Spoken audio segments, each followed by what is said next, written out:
나오셨습니다. 성도님들, 수요예배에 오신 여러분들 환영하고 축복합니다.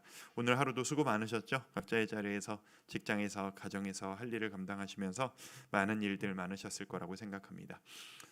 제가 오늘 그 말씀을 준비를 하면서 이런 생각이 들더라고요. 우리가 지난주는 특세 때문에 쉬었고 지지난주에 예수님이 태어나신 이야기, 제가 막 그 생일 파티 얘기해드렸던 거 기억나시죠? 12월 25일이 진짜 생일날이냐?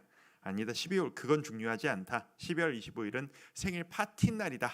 그러니까 그것이 중요하다. 뭐 이런 얘기를 하고 우리 지지난주에 마무리를 했는데, 이제 예수님에 대한 본격적인 이야기들을 한번 쭉 풀어내려고 정리를 쭉 하다 보니까 이런 생각이 드는 거예요. 예수님에 대한 이야기를 그 예수님을 만난 사람들 시리즈로 설교를 꽤 많이 했고, 그리고 지난주 특세를 통해서 예수님이 하셨던 일들에 대한 이야기를 좀 6일 동안 쭉 나눴잖아요. 오늘 나누려고 했던 준비한 내용들만 쫙 봐도 겹치는 내용들이 꽤 있는 거예요. 그래서 이거 했던 얘기를 또 하네. 그러니까 좀 뭔가 임팩트는 좀 덜한가? 좀 이렇게 한번 들었던 얘기를 또 해야 되니까 그냥 대충 넘어가야 되나? 뭐 이런 식의 고민을 하다 보니까 제가 스스로 이런 게 점검이 되는 거죠. 예수님에 대한 말씀이 어떨 때는 우리의 가슴에 저리게 감동으로 다가올 때도 있지만, 어떨 때는 했던 이야기, 들었던 이야기, 최근에 묵상했던 이야기로서 지식으로 넘어가고 감동이 아니라 그냥 말씀, 그냥 그 텍스트로 다가올 때가 가끔씩 있는 거예요. 저에게도 오늘 이 말씀을 준비하는데 그런 감정들이 저에게 막 오더라고요. 이런 생각을 했습니다. 주님이 우리를 보실 때도 그럴까? 우리는 주님에 대한 이 성경 말씀을 보면서 어떨 때는 오랜만에 봤는데 막 몰랐던 것들을 깨닫고 희열이 있고, 와 이런 거로구나, 감동으로 막 다가오는데, 사실 설교를 들을 때 되게 감동으로 은혜로 감격하시는 게 말씀 자체에 은혜도 있지만, 이 말씀에 이런 뜻이 있었어? 라고 하는 지식적 희열이 섞여 있는 경우도 꽤 있거든요. 그러니까 가끔씩 성도님들, 제가 설교하는 게 성경 보는 시각이 약간 독특하다고, 성경을 그렇게도 볼 수 있구나, 뭐 그거에 대해 이렇게 좋아들 하신다는 얘기를 가끔 저한테 좀 하세요. 그러면 새로운 내용이 없으면 감동이 덜한 건가? 예수님 이야기를 지난주에도 하고 지지난주에도 하고 오늘 또 하면 그 얘기는 우리에게 감동이 없는 이야기일 수밖에 없는 것일까? 이거 아닐 것 같잖아요. 그렇죠? 그러다가 예수님은 우리를 바라보실 때 그러지 않으실 거라는 생각이 들었습니다. 제가 자식을 키우다 보니까 제 아들 딸이 제 얼굴에 제 눈에 띌 때마다, 이 아이들을 한 번씩 안아줄 때마다 어제 봤다고 오늘은 밋밋하게 다가오는 게 아니라 볼 때마다 이쁘고 볼 때마다 사랑스러워요. 그게 모든 부모님들의 마음이잖아요. 제가 자식이기만 할 때는 저희 부모님이 저를 그렇게 사랑하신다는 사실을 몰랐죠. 제가 부모가 되니까 아는 거예요. 그러니까 이제 사랑은 다 내리 사랑인가 봐요. 이게 어쩔 수가 없어요. 우리가 하나님을 바라볼 때 그런 거예요. 우리는 이 말씀을 바라보면서 이거는 지난주에 나눴던 얘기네 라고 밋밋해하지만, 그래도 말씀 앞에 나와 있는 우리를 보실 때 예수님께서는, 하나님께서는 또 내 앞에 나와왔구나, 또 말씀 앞에 나와왔구나, 내 사랑하는 내 새끼 같으니, 여러분들을 지금 이 시간 그렇게 보고 계실 거라 믿습니다. 우리가 하나님의 사랑을 받고 있다는 사실, 우리의 행함과 우리가 잘하고 못하고와 상관없이 주님께서는 나를 너무나도 사랑하고 계신다는 그 사실, 목숨까지 주시고 싶을 정도로 나를 사랑하신다는 사실, 그 하나만 내 마음속에 절절하게 그 감동으로 와닿는다면 우리는 그 힘만으로 살아갈 수 있을 거라고 믿습니다. 오늘 말씀, 이제 예수님에 대한 얘기를 지지난주로부터 시작해서 사복음서를 다 짬뽕을 시켜서 시간 순으로 쭉 배열을 하도록 하겠습니다. 그래서 이제 그 넘버링에 보시면 오늘 프린트 받으신 거에 이제 3번부터 8번까지 받으셨죠. 그래서 제가 여러 가지 넘버링을 붙여가지고 여러 사건들을 쭉 나열을 할 겁니다. 그래서 이 사건들은 시간 순으로 이렇게 돌아가는 거다라는 식으로 알아보시면 될 것 같습니다. 3번 프린트지만 이제 오늘 2번 내용부터 진행을 할 건데요. 2번 보면 지지난주에 나사렛 위년 시절이라고 해서 화면 한번 보여주시겠어요? 2번 페이지 보여주십시오. 이 다음 거, 이런 그 나사렛 유년 시절이라고 하는 페이지가 있었습니다. 화면을 보시고 한번 읽어볼까요? 자, 나사렛이란 동네에 가서, 자 시작. 나사렛이란 동네에 들어가서 사시. 이는 선지자로 하신 말씀에 나사렛 사람이라 칭하리라 하심을 이루려 함이로라. 마태복음 2장 23절 말씀인데요. 이렇게 생각하시면 됩니다. 예수님의 그 육신의 아버지이자 어머니 요셉과 마리아는 저 위쪽 나사렛 사람이었습니다. 근데 인구조사를 하기 위해서 아래쪽 베들레헴으로 내려갔었습니다. 인구조사를 하러 내려갔다가 그때 이제 산일이 돼가지고 거기에서 집이 아닌 곳에서 예수님을 낳으신 거고, 이 아이를 데리고 이제 여차저차하는 수많은 과정들 끝에 원래 본 집으로 돌아가야 할 것 아니겠습니까? 그래서 다시 나사렛으로 돌아갑니다. 우리가 예수님을 성경에서 부르는 호칭들을 봤을 때 나사렛 예수라고 부르는 호칭들을 여러분 많이 보실 것을 하실 겁니다. 나사렛 예수, 왜 나사렛 예수라고 불리겠어요? 예수님이 나사렛 출신이니까 그렇게 불렸겠죠. 옛날에, 요즘에는 그렇게 부르는 사람 없습니다만, 제가 어릴 때만 해도 드라마나 뭐 어디 이렇게 책에서 소설 같은 데서 보면은 누구를 부르면서 어디 예를 들어 뭐 이렇게 부산댁, 평안댁 뭐 이런 식으로 이렇게 부르잖아요. 거기에서 왔다는 사람 표현이죠. 그런 식으로 부르는 겁니다. 나사렛 예수. 부모님이 나사렛에서 사셨고 예수님도 거기에서 자라나셨습니다. 당시 나사렛에서 자라서 예수님이 어린 시절에 어떻게 생활하셨을까에 대한 많은 정보를 성경은 우리에게 주지 않습니다. 성경에 우리는 이런 걸 보면 항상 좀 궁금해해요. 제가 또 주일학교 있을 때는 아이들이, 선생님들이, 학부모님들이 많이 궁금해하셨어요. 예수님은 어릴 때 어떠셨을까요? 예수님은 10대 청소년 때 어떤 청소년기를 보내셨을까요? 예수님은 이 내 아들놈처럼 내 속을 썩였을까요? 안 썩였을까요? 예수님은 10대 청소년 때 엄마가 부르면 이렇게 대답했을까요? 아니면 네 어머니라고 또박또박 대답했을까요? 우리는 알 수 없어요. 우리는 태어날 때부터 죄성을 가지고 태어났고 지금도 우리는 뼛속까지 죄인인 예수님의 하나님의 형상과 죄를 동시에 가지고 있는 존재이기 때문에 죄가 없는 존재라는 것이 어떤 것인 건지, 죄가 없는 완벽한 무죄의 상태라는 것이 어떤 것인지 우리는 상상할 수조차 없어요. 근데 예수님은 인류 역사상 유일한 단 한 분, 아무런 죄도 없이 일생을 사셨던 분이시잖아요. 수많은 상상력을 동원해 봤습니다. 예수님은 갓난아기 때 우셨을까? 우시기는 했을 것 같아요. 그렇죠? 우시기는 하셨겠지만 어머니 아버지를 힘들게 밤새 잠을 안 자고 밤새 빽빽거리고 울면서 엄마 아빠를 힘들게 하셨을까? 잘 모르겠어요. 예수님은 어릴 때 엄마가 밥 먹어라 라고 하면 한 방에 제깍 내 어머니 확 뛰어왔을까? 상상하건대 거역한다거나 누군가를 불편하게 한다거나 부모님의 속을 썩이는 일은 단 한 번도 없으셨을 것이다 라고 하는 건 논리적으로 유추가 가능한데 도저히 상상이 안 가는 모습입니다. 어쨌든 예수님은 어린 시절을 성경에 보면 그 키와 지혜가 자라감에 하나님과 사람들에게 사랑스러워 가시더라. 이 이야기를 우리에게 알려주실 분입니다. 그리고 성경에 나와 있지 않지만 유추할 수 있는 것, 예수님은 어린 시절에 목수 생활을 하면서 크셨을 것이다. 왜요? 요셉이 목수였기 때문입니다. 당시에는 이스라엘 사람들뿐 아니라 그 고대의 사람들은 이사라는 것을 쉽게 할 수 있는 시대가 아니었고 나사렛에서 태어났으면 나사렛에서 평생 살다가 죽는 게 너무 당연한 시대였고 당시에는 직업 선택 이런 거 없습니다. 내 적성에 맞는 직업이 무엇이냐, 이 일이 내 손에 맞느냐 못하느냐 이런 고민이라는 거 없는 시절입니다. 그냥 가업을 잇는 거예요. 학교도 제대로 없고 모든 것은 가정에서 교육하고 가정에서 신앙을 전수하고 모든 것들이 24시간 부모와 자식이 함께 살면서 같이 일하면서 크던 시대, 그 시대가 바로 이 시대입니다. 이건 세계 어디나 마찬가지예요. 우리나라도 마찬가지였죠.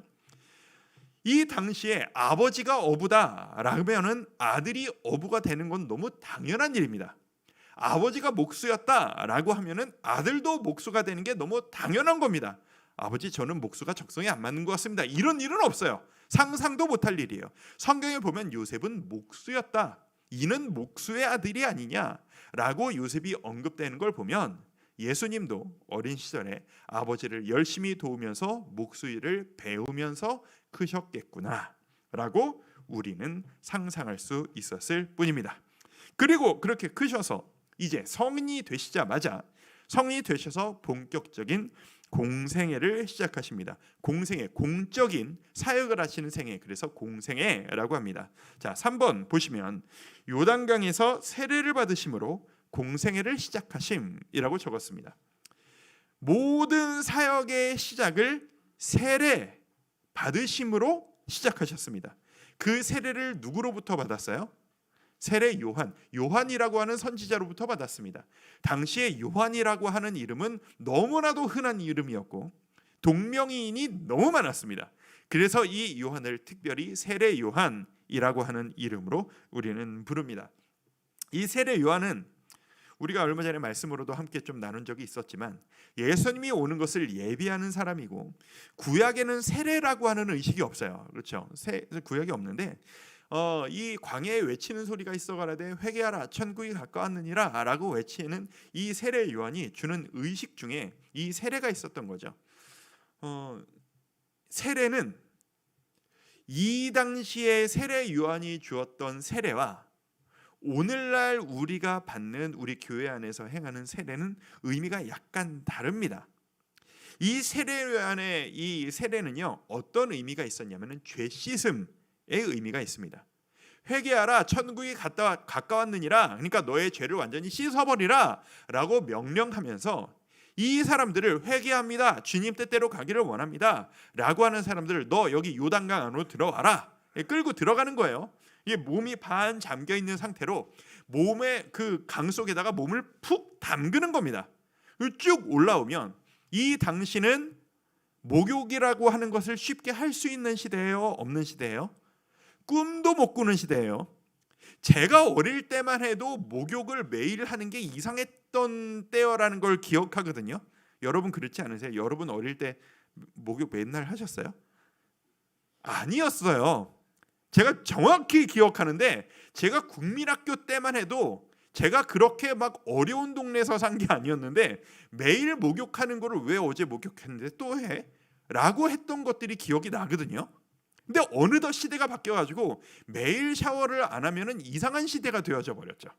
그 더 옛날로 가면 저희 부모님 시대로 가면 뭐 명절 때만 목욕하고 뭐 이런 얘기들이 있었다고만 하는데, 이 당시는 물도 없었고 목욕은커녕 마실 물도 없었던 나라니까 1년 내내 그 광야 흙먼지가 오가는 그 나라에서 머리부터 발끝까지 먼지가 가득 쌓여져 있는 상태로 사는 건 너무 당연한 일인 겁니다. 오죽하면 손님이 집에 왔을 때 그 종들이 발을 닦아주는 게 예의라고 할 정도였겠어요. 온몸의 구석구석마다 꼬질꼬질하게 그 때가 끼어 있으니까 그런 것 아니겠어요. 그런데 물에 한번 그냥 푹 들어갔다 나오는 것만으로도 지금 같으면 이렇게 빡빡 문지르고 딸고 비누칠을 해야 깨끗해지지만 그때는 그냥 들어갔다 나와도 온몸이 깨끗해지는 것 같은, 오늘날 우리가 샤워한 것 같은 느낌을 받는 거예요.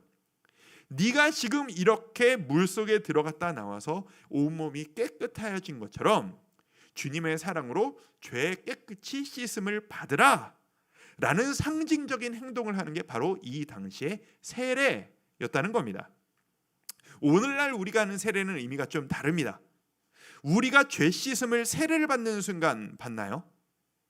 아니죠. 우리는 어떤 순간에, 우리가 신앙생활을 하면서 어떤 순간에 죄 용서와 죄 씻음을 받죠? 이미 예수 그리스도께서 우리를 위해 십자가에 달려 돌아가셨기 때문에 우리는 그분이 나를 위해 돌아가셨다는 것을, 그분이 나의 모든 죄값을 대신 치르시고 대신 그 돌아가셨다는 사실을 믿는 순간 우리는 모든 죄가 씻음을 받죠. 그러니까 세례는 그 다음에 있는 일이거든요. 논리 순서상으로 오늘날 우리가 받는 세례는 내가 이 세례를 받았으니 내 죄가 용서받고 천국에 들어갈 자격을 입었습니다가 아니라, 그러니까 가끔 성도님들이 이제 그 자식들이 막 신앙생활 안 하는 게 너무 안타깝고 우리 부모님들이 너무 안타까워서 제발 우리 목사님 오셔가지고 좀 세례만 주시면 좋겠다. 병상 세례 같은 것들도 특별히 또 그렇죠. 그리고 그런 요청도 많이 받았거든요.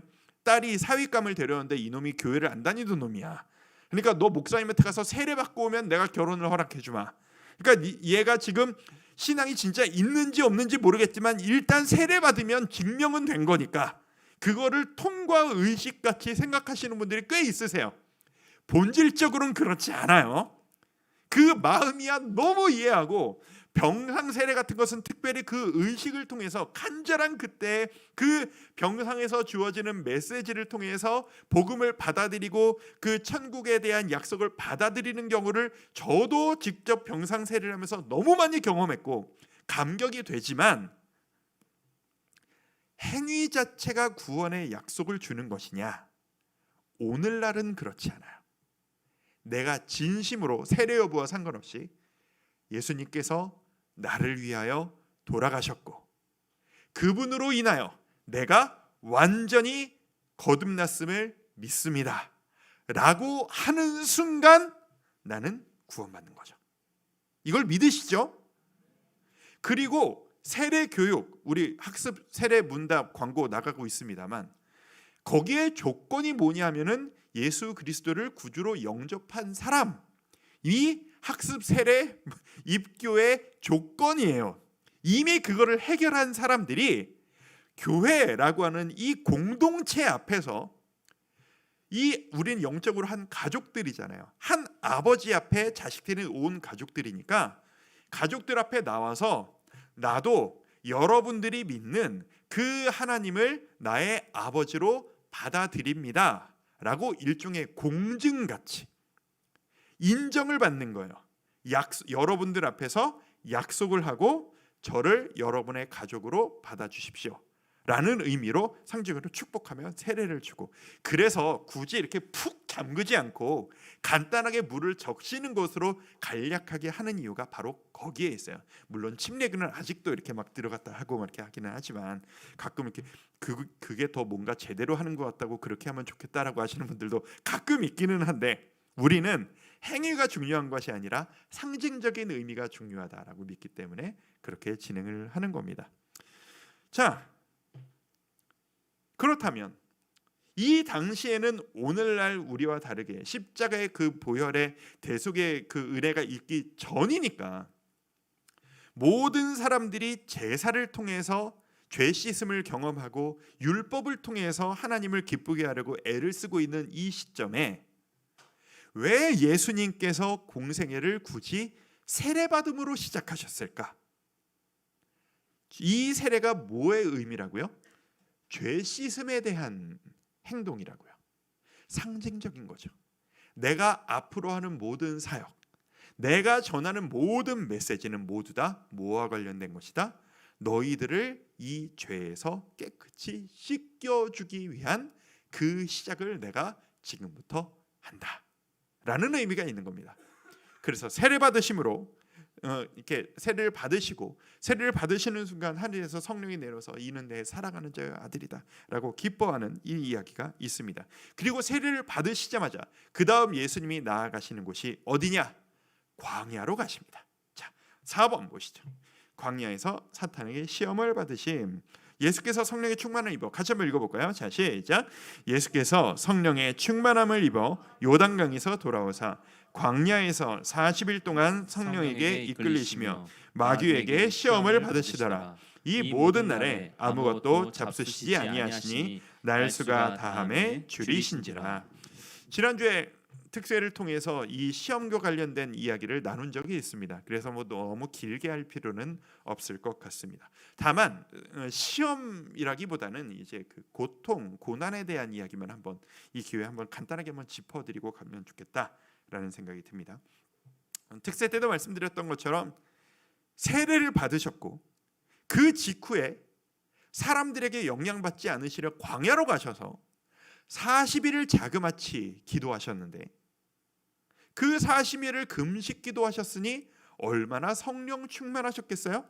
그 성령 충만하신 상태로, 영적으로 충만하신 상태로 사단이 예수님에게 시험을 줬다라는 사실이 역설적으로 우리에게 주는 위로가 있습니다.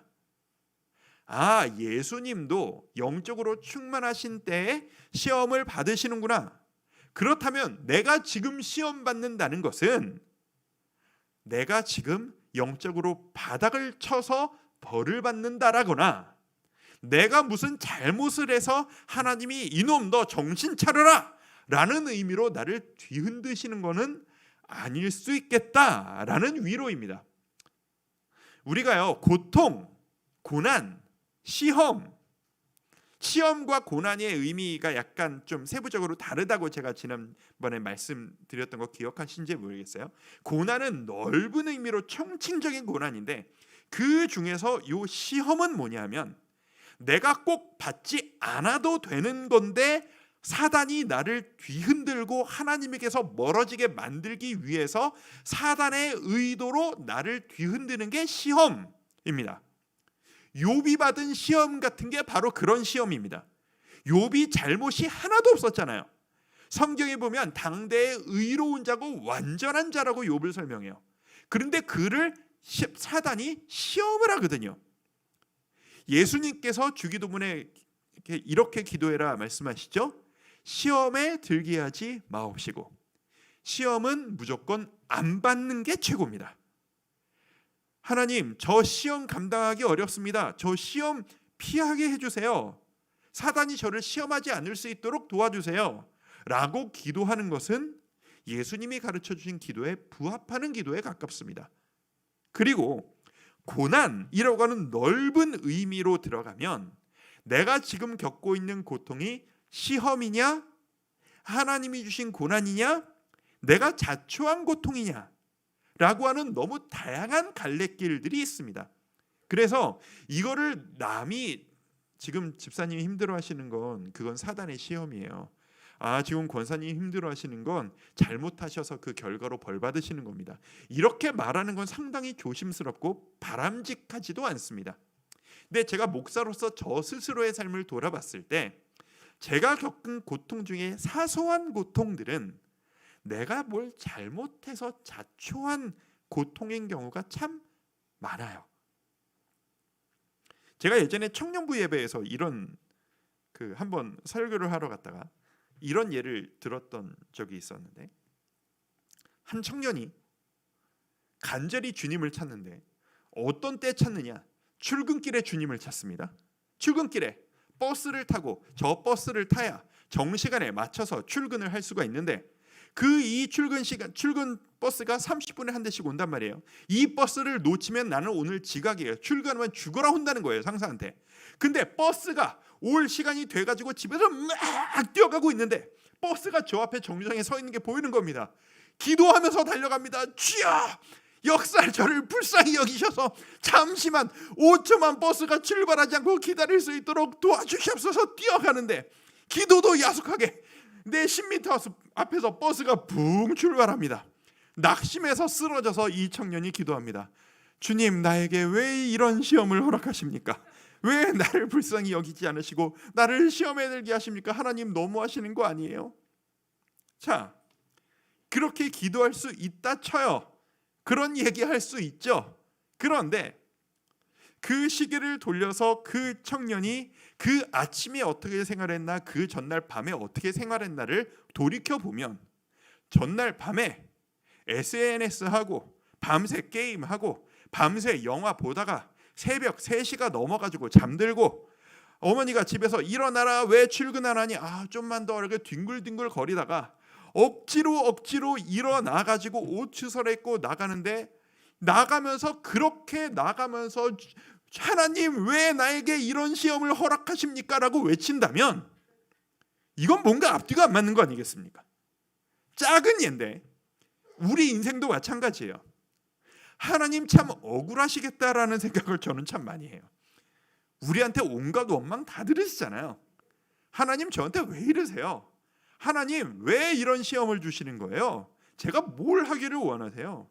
근데 그 기도 중에 태반은 하나님 입장에서 보실 때 너 나한테 왜 그러냐? 네가 해놓고 왜 나한테 원망을 하는 건데? 네가 그렇게 하기로 선택을 해놓고 왜 나보고 이러냐고 원망하면 네가 내 자식이니까 내가 참 안타깝다만 나한테 원망할 일은 아니지 않니? 라고 할 일이 꽤 있으시지 않을까라는 생각을 저는 좀 종종 합니다. 어쨌든 이 고통, 시험, 고난 우리가 구분할 필요가 있습니다. 고난은 지난주에도 말씀드렸고 이번 주에 이제 베드로 지난주에 풍랑에 뛰어드는 베드로를 제가 언급하면서 이런 말씀 드렸던 거 기억하세요? 기적을 경험하기 위해선 정면 돌파해야 된다고. 풍랑으로 뛰어들어야 한다고. 그래야 이겨낼 수 있다고.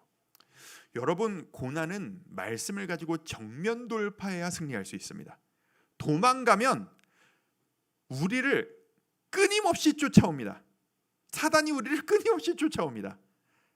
그런데 유혹, 시험은요 우리가 피하는 게 상책입니다. 피하는 게 상책이에요. 요셉이 열심히 일하고 있는데 그 주인집 아줌마가 나를 유혹할 때 그냥 도망가잖아요. 당신이 나를 아무리 유혹하여도 나는 꼿꼿이 서서 당신에게 반응하지 않을 겁니다. 이러지 않잖아요. 그냥 옷 집어 던져버리고 그냥 도망가는 겁니다. 당신이 나를 유혹하여도 나는 술집에 앉아있지만 나는 절대 술을 마시지 않으리라. 나는 당신과 만나고 있지만 나는 당신을 사랑하지 않으리라. 내가 이걸 만지고 있지만 나는 이걸 사지 않으리라. 어리석은 일이죠. 피하는 거예요. 가까이 가지 않는 겁니다. 함께 자리하지 않는 겁니다. 시험과 유혹은 피하는 겁니다. 고난은 정면 돌파하는 겁니다.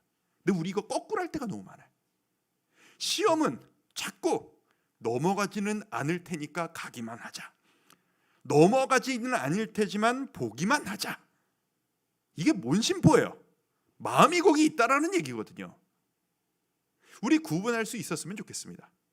고난은 말씀으로 정면 돌파하자. 시험과 유혹은 피하자. 자, 오늘 본문으로 돌아옵니다. 예수님께서 사단에게 시험을 받습니다. 세 가지 시험을 받으시죠. 배고프지? 이 돌들로 떡을 만들어서 먹어라. 하나님이 하나님됨을 시험하는 겁니다. 그리고 높은 곳으로 올라가서 하나님의 아들이라면서 성경 말씀해 보니까 이런 식으로 말씀이 있던데 뛰어내려봐. 너 안 죽겠네. 세 번째 시험. 이 세상이 다 내 거거든. 나한테 절해봐. 너 이 세상을 구원하러 왔다면서. 나에게 절하면 네가 죽지 않아도 내가 이 세상을 너에게 주마. 다 거짓말입니다. 다 왜곡입니다. 말씀 전해드렸죠. 그리고 이 말씀에 대항하는 예수님의 대항은 철저하게 말씀입니다. 비틀어서 왜곡하는 말씀에 말씀 그대로를 선포하는 겁니다. 그리고 우리는 그 말씀을 외우고 선포하는 겁니다. 암송해야 된다라고 말씀드렸었어요. 그래서 암송을 딴 거 할 게 아니라 우리가 기도하면서 쓰기 위해서 암송이 우리에게 필요하다. 예수님께서는 이 시험을 당당하게 말씀으로 이겨내시고 본격적으로 사역을 시작하십니다. 5번입니다. 가나 혼인잔치. 첫 기적을 보이십니다. 지도를 먼저 하나 보여드릴게요. 그 6번 다음 창 한번 보여주시겠어요? 지도를 보시면 보이세요? 저 베들레헴 아랫지역에서 태어나셔서 원래 지역이 저 위쪽 나사렛에서 유년 시절을 보내시다가 그 요단강가를 따라 내려와서 예루살렘 오른쪽에 있는 요단강가 거기쯤에서 세례를 받으셨을 거라고 추정합니다. 거기서 세례를 받으시고 거기에서 베레아라고 써 있는 그 오른쪽이 광야 지역이 많거든요. 그쪽으로 넘어가셔서 거기에서 사단에게서 시험을 받으셨을 것이다라고 추정을 합니다. 그러다가 저 가나 지역을 원래 집이 나사렛이셨으니까 나사렛 쪽으로 가셨다가 가나 지역에 있는 혼인잔치에 참여를 하시게 됩니다. 어머니가 같이 동행을 하셨죠. 거기에서 우리가 너무나도 잘 알고 있는 물을 포도주로 바꾸는 기적을 거기서 보이시는데 이것이 예수님께서 시간상으로 처음으로 행하신 기적이셨습니다. 요한복음은 기적을 표적이라고 합니다.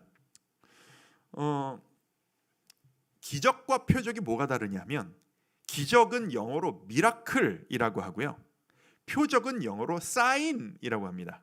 그러니까 요한복음의 그 강조점은 이것이 예수님께서 하나님의 아들이시라는 증거다라는 식의 그런 쪽에 조금 더 강조점이 있는 표현이다라고 보시면 될 것 같아요. 예수님께서 이때부터 수많은 기적들을, 표적들을 보이시기 시작하는데, 예수님이 기적을 행하신 모든 기적들의 목적은 기적 자체가 아니었습니다. 우리가 이거를 헷갈리면 안 됩니다. 병자를 고쳐주셨잖아요. 병자를 고쳐주시는 것 자체가 가장 큰 목적이 아니에요.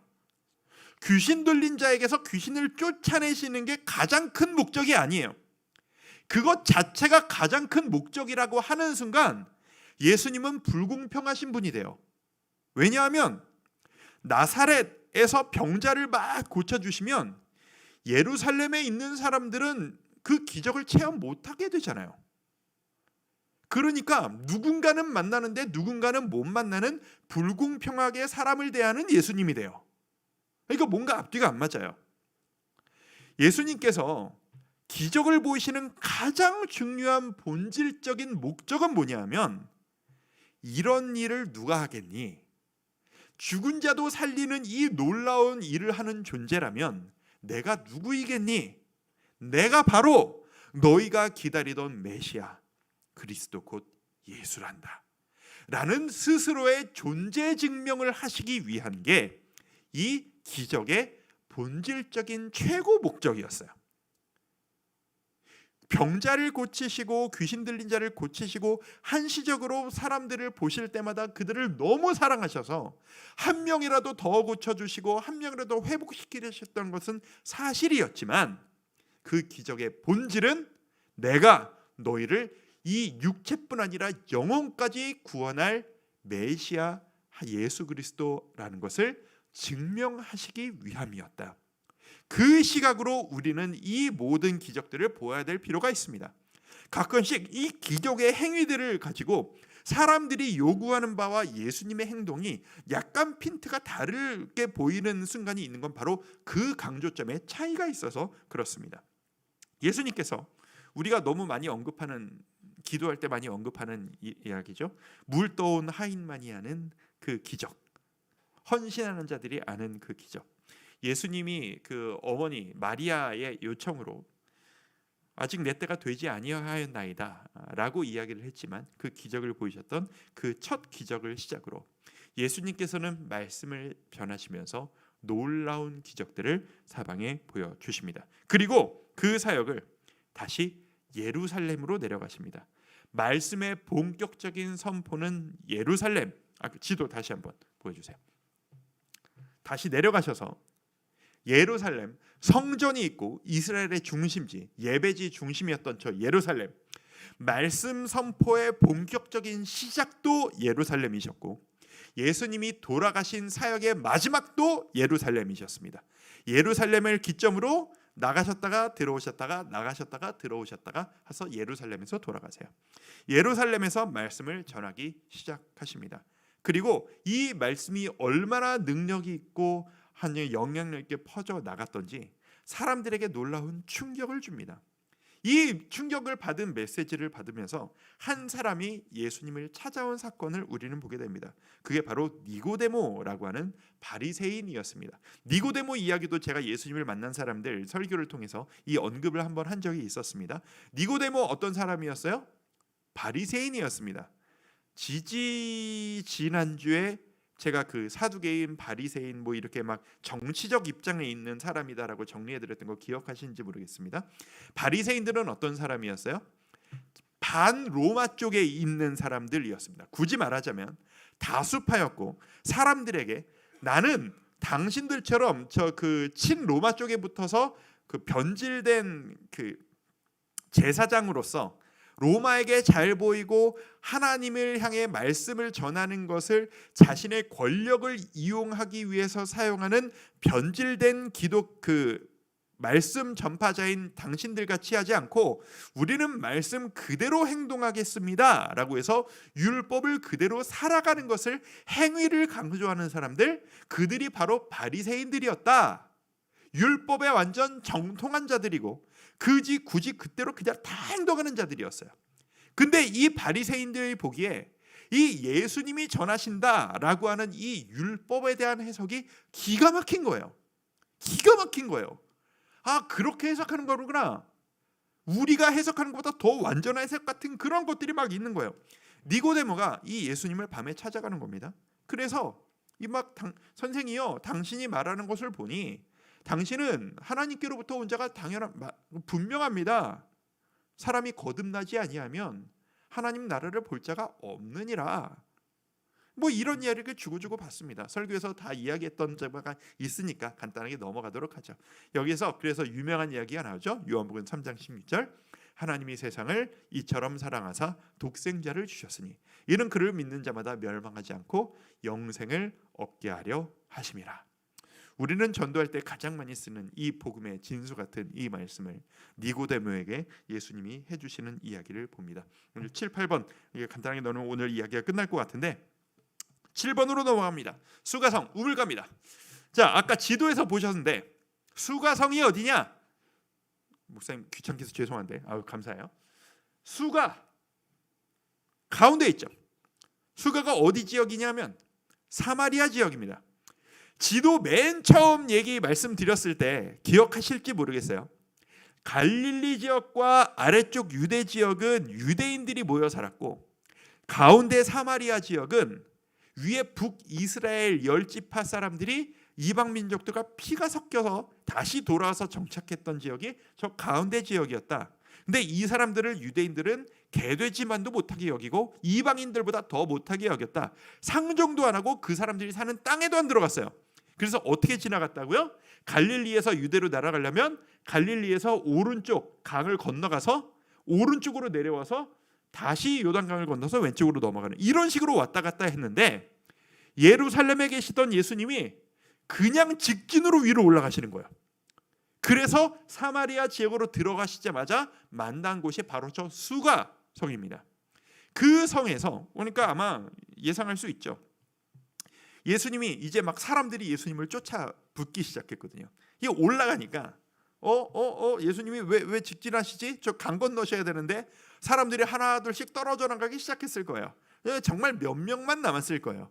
그리고 몇 명만 남았던 그 시점에 수가성에 들어가서 이 우물가 여인을 만납니다. 이 여인 여러분 잘 아시는 여인이죠. 남편이 여럿 있었던 여인, 인생 참 기구했던 여인, 유대인들에게 핍박받고 눈치받았던 사마리아인, 그 사마리아인들에게도 눈치를 받고 홀로 있을 수밖에 없었던 이 수가성의 우물가의 여인. 이 물통 저 그림에 있는 항아리보다 아마 더 큰 항아리였을 거라고 예상이 되는데, 그러니까 뭐 이렇게 생각하시면 될 거예요. 요즘 우리 교회에도 아신가면 있죠. 교회 냉온수기에 물통, 그러니까 그 이만한 플라스틱 통 있잖아요. 이런 거를 맨날 우물에서 기어다가 여자의 몸으로 몇 개씩 막 낑낑거리고 하는데, 사람들이 이때 한낮에는 이 햇빛이 장렬하니까, 예전에 그 왜 이경 목사님 설교해 주셨을 때 얘기 들으셨잖아요. 한낮에는 막 익는다고 햇빛에서. 사람들이 안 다니니까 이 여인이 그때 물을 기르러 가는 거예요. 쓰러져 죽을지도 모르는데. 왜? 내가 쓰러져 지쳐 쓰러질지언정 사람 눈에 띄는 것보다 그게 더 낫겠다.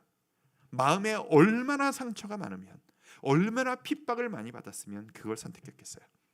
그 여인에게 예수님이 다가가시죠. 이 여인이 화들짝 놀랍니다. 아니, 보아하니 당신 유대인이신데 왜 사마리아 사람인 나에게 말을 거십니까? 예수님이 그 여인에게 말을 거시는 그 대화의 과정을 보면은요, 기가 막힙니다. 다짜고짜 내가 예수다, 내가 메시아다 라고 하지 않으세요. 왜냐하면 이 여인은 그렇게 처음 보는 사람의 말을 훅 받아들이기엔 마음이 너무 많이 닫혀 있어요. 마음이 너무 많이 닫혀 있어서 경계심을 가지고, 더군다나 남자가 여인인 나에게 왜 말을 걸지? 경계했을 거예요. 그러니까 그 경계하는 그 여인에게 이 여인의 가장 큰 관심사로 대화를 먼저 겁니다. 물을 길러 왔느냐? 내가 주는 물을 마시는 자는 영원히 목마르지 않을 텐데. 귀가 확 뜨이는 얘기죠.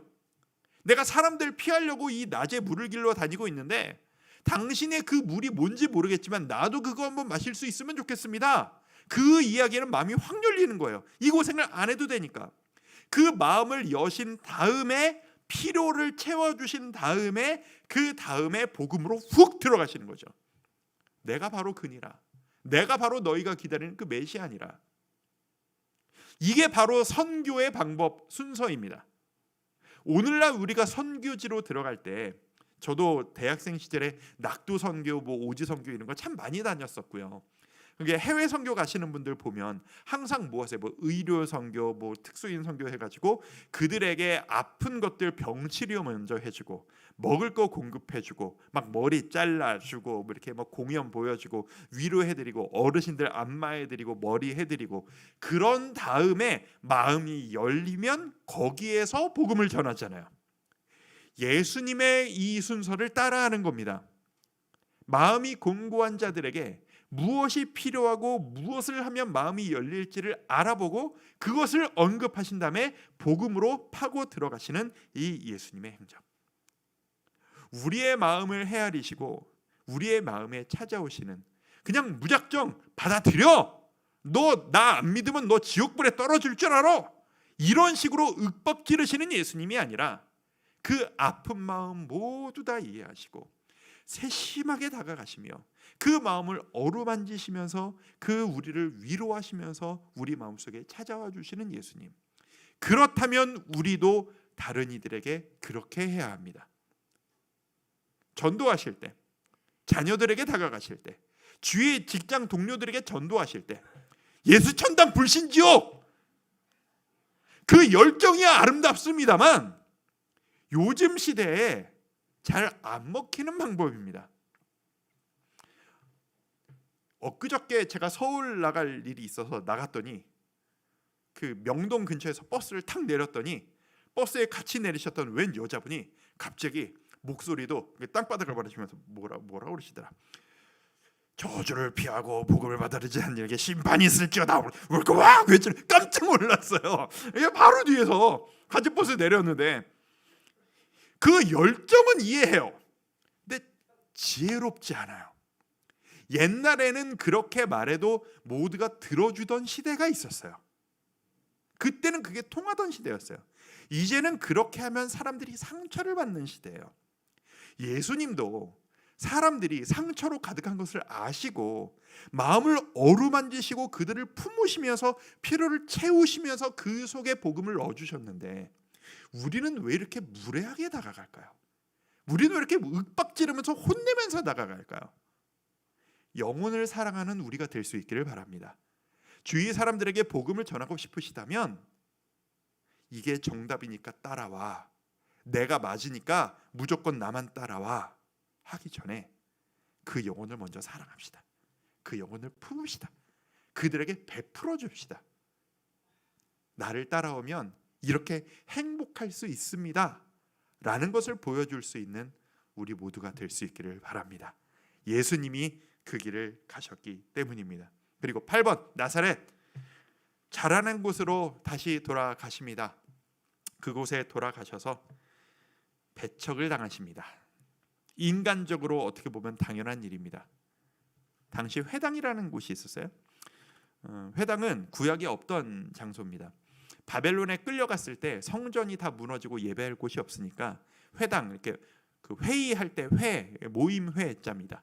장소를 정해놓고 거기에 안식일마다 모여서 누구든 나와서 앞에서 율법을 외우고 오늘로 치면 간증 같은 거를 하고 할 수 있는 그 장소가 지역마다 있었어요. 그걸 회당이라고 부르거든요. 근데 이제 예루살렘으로 돌아오고 포로 귀환을 한 이후에도 그 관습이 그대로 이어져 와서 이 율법 그 안식일마다 회당에서 이렇게 모여서 이런 것들을 했었어요. 누구든 나가서 할 수 있었거든요. 예수님이 그 회당의 앞으로 나가신 거예요. 오랜만에 나가니까 누구든 나갈 수 있으니까 나갔더니 사람들이 저기 목수 요셉 집의 아들 아니야? 한동안 안 보이더니 어디 갔다가 온 거야? 라고 이야기를 하시는 거죠. 그랬더니 예수님께서 앞에 나가셔서 무슨 말씀을 하셨냐면 이 말씀을 하시는 거예요. 주의 성령이 내가 임하셨으니 이는 가난한 자에게 복음을 전하게 하시려고 내게 기름을 부으시고 나를 보내서 포로된 자에게 자유를, 눈먼 자에게 다시 보게 함을 전파하며 눌린 자를 자유롭게 하고 주의 은혜를 전파하게 하려 하심이라 라고 말씀을 외칩니다. 사람들이 경악을 금치 못합니다. 왜요? 이 말씀은 이사야서에 있는 우리에게 오실 메시아에 대한 예언이었거든요.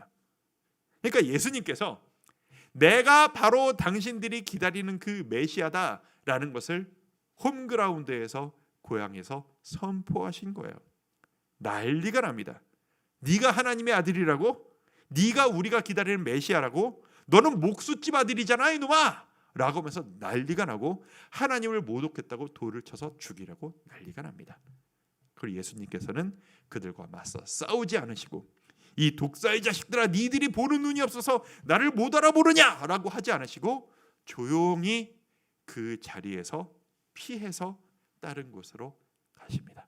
그리고 가버나움이라고 하는 지역으로 가셔서 본격적인 생애를 시작하십니다. 자, 이제부터가 본격적인 시작이에요.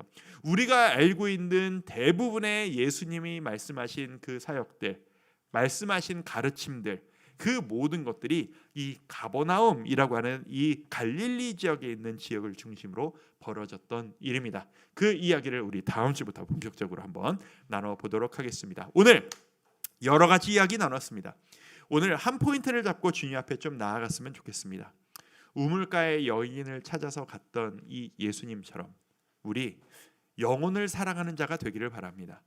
우리 주위 사람들 공고한 마음으로 우리 그 영혼들을 위하여 기도하고 나아갈 때 이놈이 믿어야 되는데, 이놈이 변화되어야 되는데 라고 하기 이전에 그 영혼을 사랑할 수 있는 우리가 될 수 있기를 바랍니다. 이 시간 찬양하고 기도하며 나아갈 때 주님 우리에게 사랑하는 마음을 주옵소서. 이렇게 나아갈 수 있는 우리 모두가 되길 바랍니다. 이 찬양으로 우리 아까 했던 찬양